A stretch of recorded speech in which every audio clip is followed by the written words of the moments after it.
તો મિત્રો આપણે જે દાદા દાદીના વૃદ્ધાશ્રમ માટે મથી રહ્યા હતા તો ફાઇનલી એનું વૃદ્ધાશ્રમનું ડિસાઇડ થઈ ગયું છે। 21 તારીખે તરુણભાઈ મિશ્રા જે સુરતમાં એમનું વૃદ્ધાશ્રમ ચાલે છે એ આવીને એમને લઈ જવાના છે। એકદમ ફાઇનલ થઈ ગયું છે। હવે એમનો જે કંઈ સામાન છે તે એકદમ રાહત દરે આપી દેવાના છે, જેથી જેમને જે કંઈ થોડું ઘણું દેવું છે તે પતી શકે।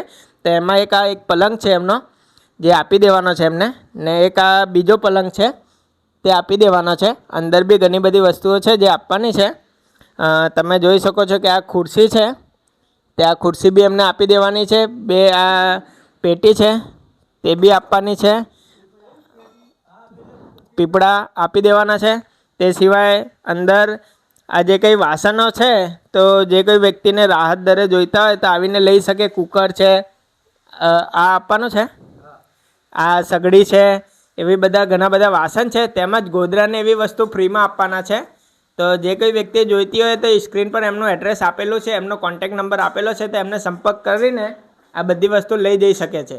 તો આ વિડીયો થોડોક શેર કરજો, જેથી એમને દાદા દાદીના જે કંઈ થોડુંક સહાય મળી રહે, આ બધું સામાનના પૈસા આવી રહે તો એમનાથી થોડું એમનું દેવું ચૂકવાઈ જાય। તો આ વિડીયોને થોડોક શેર કરી દેજો મિત્રો, ધન્યવાદ।